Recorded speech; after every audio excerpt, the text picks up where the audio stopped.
So, hello everyone. So, today we have with us a very special guest and one of my mentors, an alumni from IIT Kharagpur, that is my college, and as well as an MBA graduate from IIM Bangalore. So, sir, why don't you give a quick introduction of yourself, like what you do, where you're from? Hey Nilan, great to be on this podcast. Thanks to you for inviting me. I'm a graduate from Indian Institute of Management, Bangalore, and IIT Kharagpur. Did my chemical engineering in 2011 from IIT. Uh, Worked at various institutions and organizations like ITC, Boston Consulting Group, Alvarez and Marsal, before moving to the world of startups. So I've worked in multiple startups. I worked earlier in edtech startups like Upgrad and Center for AI, IIT Kharagpur, before joining OYO. And now at OYO, I work as a senior product manager and working on various consumer related features for OYO right now. Okay, awesome. So, let's come on to your experience at IIM Bangalore. So, how was the experience there? And if you could compare, like, the experience between the top premier institutes, like IIT Kharagpur is a premier institute, IIM Bangalore is a premier institute. What is the main difference that you saw between these? Yeah, so the difference between an IIT Kharagpur and IIM Bangalore were very stark. IIT Kharagpur, students are focused on engineering. We are not that polished, right? There are good things and bad things. Let me talk about good things at IIT compared to IIM Bangalore first. Good things involve how students are so, raw. They are so original, right? They have not got that those layers of work experience, etc.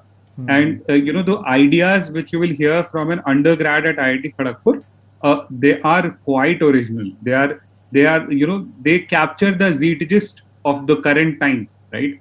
They are Right. not a mimic of what others are saying or others are doing. They are pretty sincere. They are very, they are not about monetizing yourself or making money.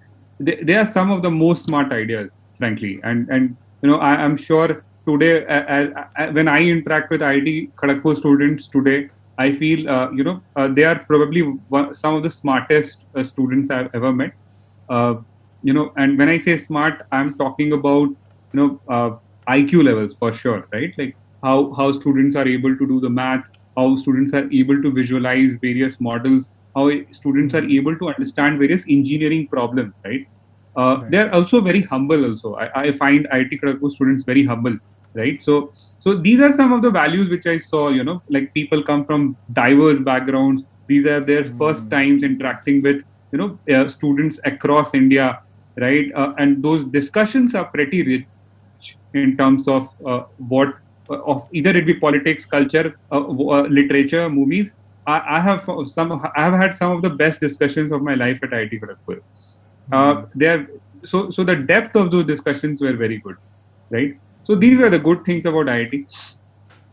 Now at IIT Kharagpur, let me talk about the bad things or the cons. What I find is that students are not that polished or well-rounded. They are not having a good their EQ quotient can improve. Their polishing, their grooming, the way they present their ideas in terms of communication, in terms of styling, in terms of social interactions. All of these are things. Probably one of the probably a location can be a major constraint, right? Like IIT Right. Kharagpur is, not in a city like Bombay or Delhi. It again has its good points and bad points, but the bad point wise, the constraints of location, etc., lead to students not, being able to, they're not socially polished. Let's just put it this way. Yeah. Yeah. Now at IIM Bangalore, it was very different. Uh, uh, Also, one more thing about IIT Kharagpur is the infrastructure, right? So many students, a limited infrastructure. I'm not sure about current scenario, but in my times, there was only one badminton court, and that was being used by the inter IT players. So Right. so the infrastructure is to student ratio was very bad, right? And I still feel it is very bad right now. And many students are not able to utilize gym facility or sports facility.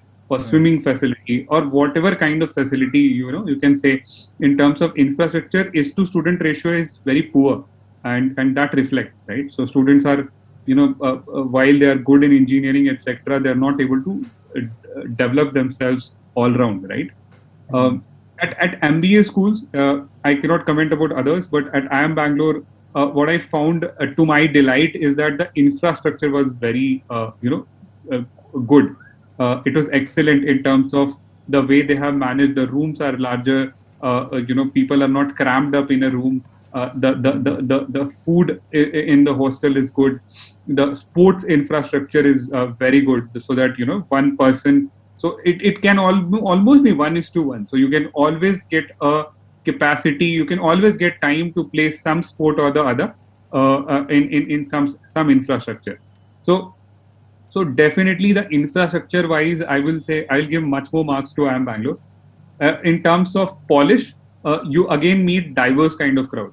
While in IIT you meet a diverse kind of crowd in geography, they have a similar outlook in terms of life, right? Like they're all very good in their IQ, and they are in general somewhat different in terms of social interactions. At IIM, it's very reverse. At IIMs, you will find some of the smartest people in terms of communication skills, social skills, EQ skills. Uh, you cannot say that I will rate IQ of IT undergrad students slightly or more better, because they're practicing that part much more, while they and when you go to an IM, you are already a professional in general, right? Like you have already been working for 3 years, 2 years, 4 years, right? So you are layered, you are more more careful with your words. You are not so raw, right? So you are not ready to try new ideas, speak about new ideas. You tend to be more politically correct, right? So that is something which will find lacking in an IM. So as an as an IIT KGP student, I definitely miss those raw conversations and original conversation at an IM. I hope I have answered the question. Okay, okay, got it. And of course, the gender ratio was much better. I think there were 30 to 40%, female is to male. Yeah.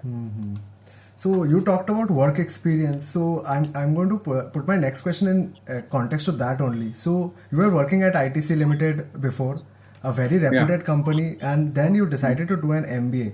So how did that decision come about? Like working there for so long and then an MBA.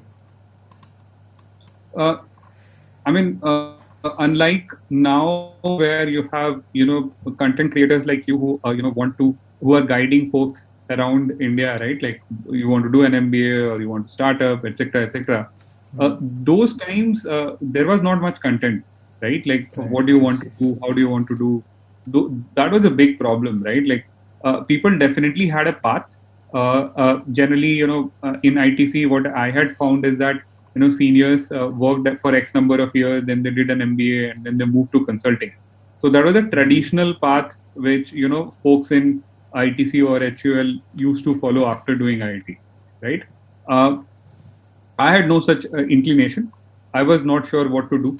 I tried bunch of stuff before I quit my job. I tried civil services. I tried startup, and then I also applied to CAT. Finally, got a call from IIM, and hence I moved and did my MBA. I had no clear, concrete plan. Things worked out. To my satisfaction in the end, but I did not start by thinking that I'll do an MBA. Okay, got it. So getting deeper into like why MBA. So why do you think one should do an MBA or like should not do an MBA? Like what are the various factors involved, like according to you? It is a very complex question, and I definitely advise anyone who is going to an MBA interview or trying to apply for an MBA first should answer the question why MBA. Frankly, I had no answer then, but I have a good answer now. Is that if you want to understand businesses, right? You can do an MBA. I will not say you should do an MBA, but if you want to understand businesses, how businesses are run, what's happening in this dynamic and interesting world of businesses. And MBA is a very good route. So see, in an undergraduate, in India's education system in general, like definitely there is a BBA as well, right? Where they teach you at a bachelor's level what businesses are all about. But in general, students, specifically from the perspective of engineering students, what you are learning is how to build stuff, right? Like how to build, a program, a data model, automobile, processing plant, agricultural machinery, whatever you are learning, a plane, whatever, right? So you're learning how to build stuff, right? But MBAs tell you how stuff has been sold, right? How the processes for manufacturing have been linked to selling that stuff, right? So that's what while at IIT I learned how to build stuff. I will say while at IIT and ITC I learned how to build stuff. In my MBA I learned how do we sell stuff, right? And that involves selling yourself for a job as well, right? Like I did not learn at IIT how do you sell yourself for a job. MBAs taught me two things: how you sell in a business and how you sell yourself to a company, right? So these two things I learned in my MBA. And I will not say that MBAs will make you perfect, but at least they give you a starting framework to think on how to you build a business, right? Again, it's not that you cannot learn all this stuff on your own. You definitely can, but yes, it's all about that focused learning. MBAs provide you those unhindered 1 or 2 years of platform where you actually learn, imbibe by lectures, have a community of aspirational business folks who want to do business or run a business, right? So that community, that faculty, that those kinds of events which happen, they give you a ground to learn how to run a business. Those are my 2 cents. Yeah. Okay, got it.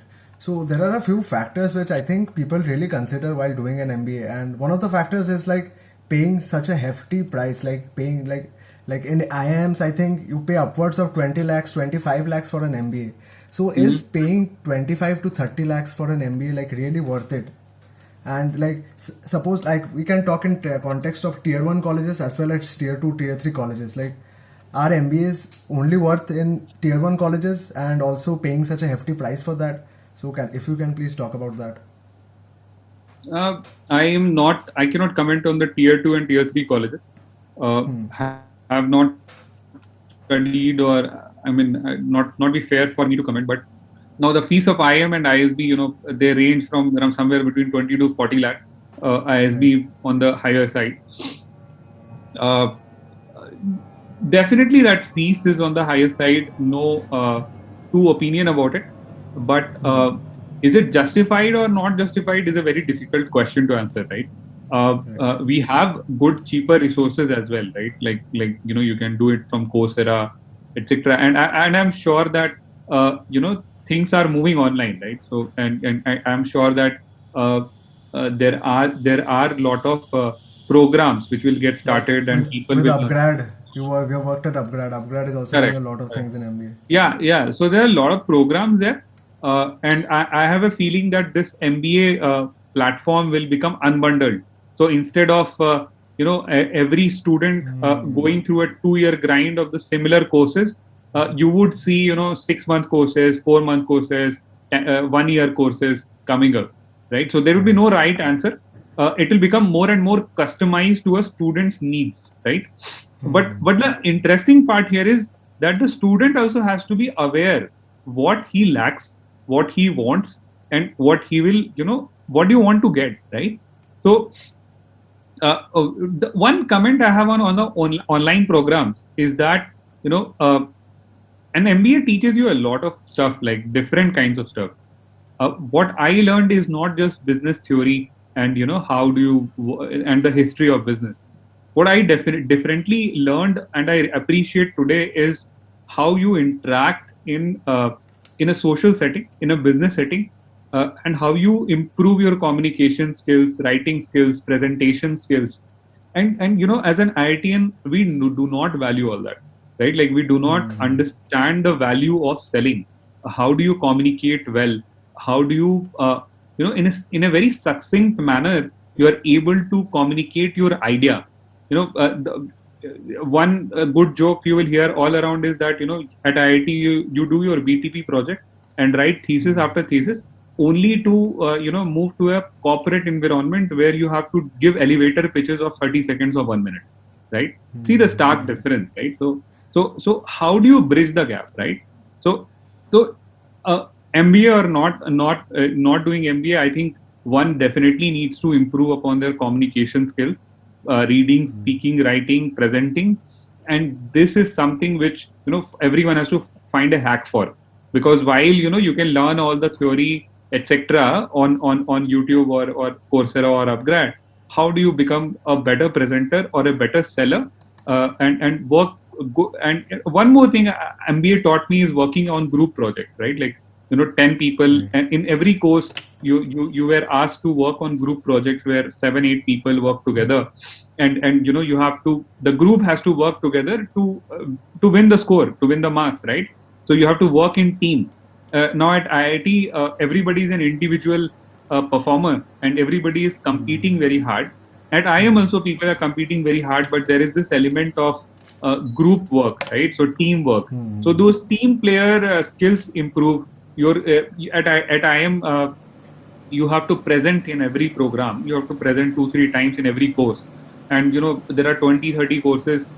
You present around 90 to 100 times, where a group like 100 folks are sitting there and you are presenting. So that kind of practice or dry run never happened earlier, right? So either students, colleges have to become better and start giving that kind of value add to the students in undergrad, or there will be startups and edtech startups who will focus on this, or if these things don't happen, I think MBAs will always remain. And people will still pay the hefty fee to do those things, right? Because as I said, MBAs are not just about learning from books and teachers. It's also about group team performance, communication, presenting yourself, presenting your ideas.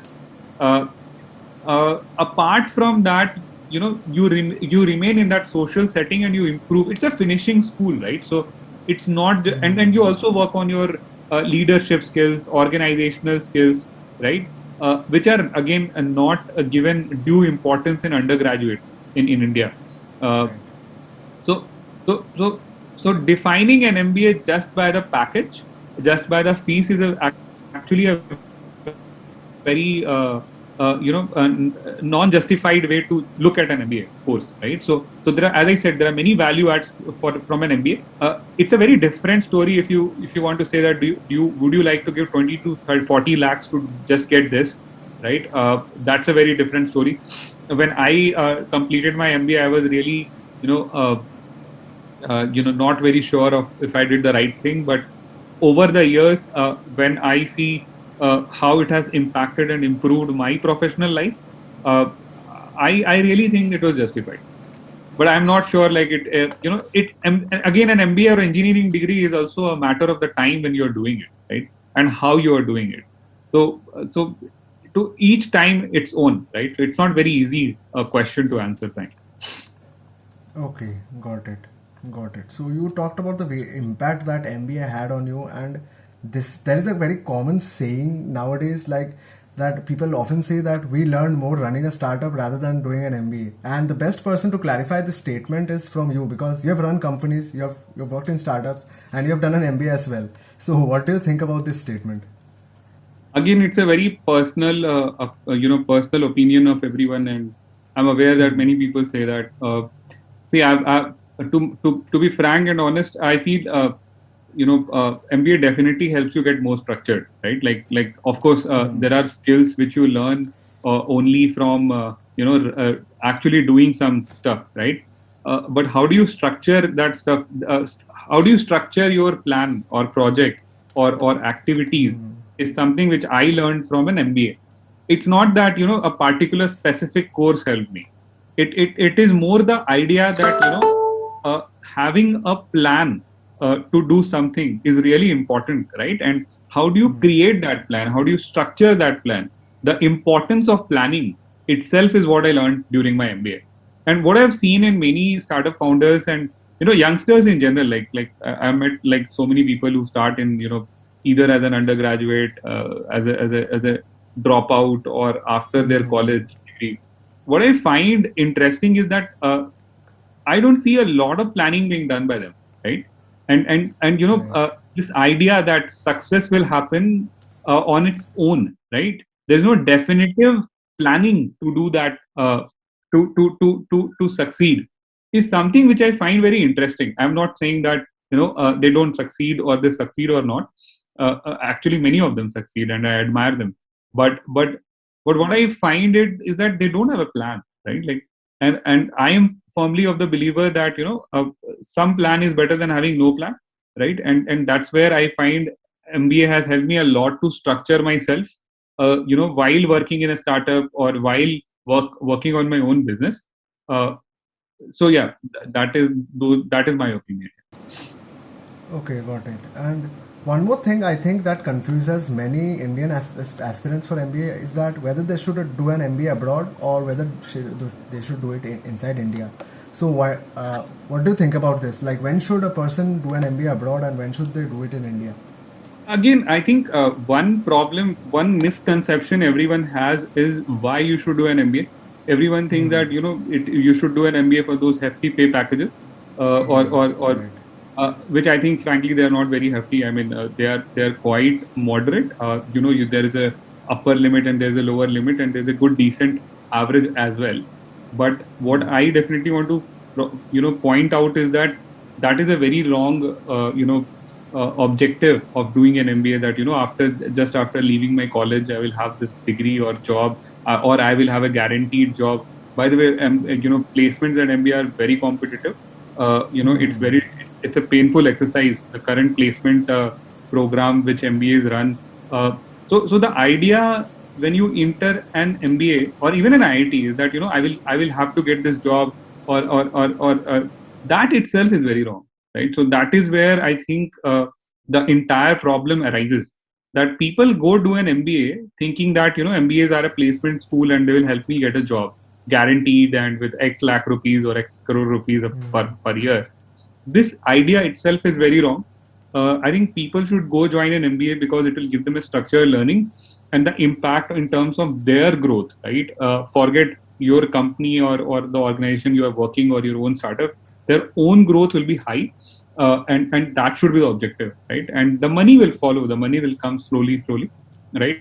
Because of course, if you are structuring yourself well, you'll be able to learn. But that learning will not happen. The problem with us Indians is that we are very ROI driven.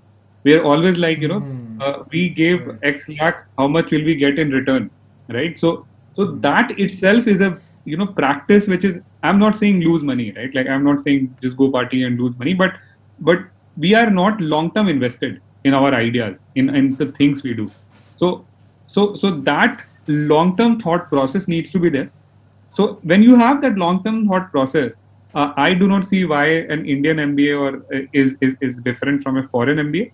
There are definitely practical differences. One is that in an Indian MBA, you will find a lot of people who have a professional experience, right? And the diversity of folks who are joining the MBA program will also be very less, because most of them are engineers coming from an engineering college, worked in some engineering job. So, but in a tier one school in foreign, you would find more diverse folks. So diversity will be very good. So your peer learning will be higher. What else? You will definitely. I think most of the people also do an MBA to try or experience foreign jobs, etc. So again, there's no right answer. What do you want to do? Where you want to learn also contributes to the decision of foreign MBA versus an Indian MBA. Okay, got it. And you talked about experience, like in India, there's a like most MBA students do not have a lot of experience before doing Yeah. MBAs. Yeah. So talking about that, so you had 3 years of experience before doing an MBA. So how does Yeah. experience really pan out while doing an MBA? And does experience help you? Does experience do not help you? Like, can you talk about that? So my personal strong opinion is that people should definitely have some work experience before doing an MBA, because when I see an MBA, it's more about it's not only about learning new theory and literature, but also about how do you structure yourself in your work, as well as how do you structure the project or the work you're doing, right? And those two things, you should have some x not some experience beforehand of doing it, right? So it's like some experience of working beforehand definitely helps in you understanding where you went wrong, right? Like it's something by learning by doing, right? Like some part of it you should always already have done before you joined an MBA program, and then you will be able to understand what mistakes you have made, right? Or what you could have done better in that job, or what you can do better in the job you are aspiring for. So I will suggest that it's best to have 3-4 years of experience before you think about an MBA. 3-4 years, like not even Yeah. 1, 2, 3, 4 years. 1-2 years is too less. Actually, 1 year goes in acclimatizing from college to job. Second year goes in learning something new, and third year goes in establishing yourself in making those mistakes where you want to correct yourself in the MBA. So yeah, Okay, got it. so three Got it. years is So, ideal. okay, got it. So, ending this podcast with a very controversial topic. So, Mhm. nowadays we often hear people bash MBA degrees, telling they're useless, which is made even more popular by Elon Musk saying this. And he even went on to say that MBA students do not have the experience it takes to run a successful company or maybe create a good product. And what do you have to say about this, given that you are an MBA graduate, you have founded companies, and you have also built products as a product manager? So, completely negating everything what Musk had said. So, what do you have to say So, about this? so, I mean, I don't want to get into a conflict with Elon Musk, the Elon Musk. I just have my own opinion, and um, uh, I would say that MBAs are more of finishing school. They will just improve what you already are, right? So it will. So that's why I said in undergraduate, what I found is that IT students were more original and raw, right? So MBA can help you improve your own thought process and depth of thought. Like how do you think, how do you present your original ideas, right? And by the way, the world is becoming more and more original every day, right? Like anybody who is it is since the tech revolution and AI are changing the jobs, etc. What is required today in terms of job is how you are more true to yourself, right? In terms of making decisions, how do you think, originally, how are you independent as a worker, as a contributor, right? So MBAs can only help you in structuring that independent thought process, and it definitely has helped me in structuring that independent thought process. But let's say if you never had an independent thought process, or if you never had a point of view of what you are doing, then how will it enhance that point of view? That is the problem, right? So MBAs cannot function. MBA as a program cannot function if you do not have a independent learning or idea or thought or background, right? So so both are important. Like so, when Elon Musk says MBAs are not good enough, I think there is a caveat that MBAs who do not have uh, who are just focused on their MBA, their biggest strength is their MBA. I think they may not, they may not be contributing to his business. Again, I don't want to feel that all MBAs are useless, etc. But my point is that having an independent thought process is very important, right? So MBA or not MBA, having an independent thought process is very important in today's world. Second, structuring that thought process via an MBA can be an add-on, right? So MBA programs are important. MBAs itself will not help you. You should have an independent thought process and a background, definitely. Okay, got it. So yeah, I think this was it, and I hopefully have covered everything about MBAs and why you should do an MBA. What is MBA from someone who has done MBA from IIM Bangalore, and also like he's the perfect example. Like he's a gem. He's done his graduate from IIT. He's done his MBA from IIM Bangalore. So if you guys have any other questions, you can post your doubts in the comment section. I'll try to address them from Utkarsh sir again. So thank you so much, Utkarsh sir, for coming to this podcast. Thank you so much, and I hope this video provides great value to everyone out there. And I hope you liked this session as well. Sure, Nilan. Thank you for inviting me once again. This was a good session. Thank you. Keep doing the good work you're doing for students. Thank you so much, sir.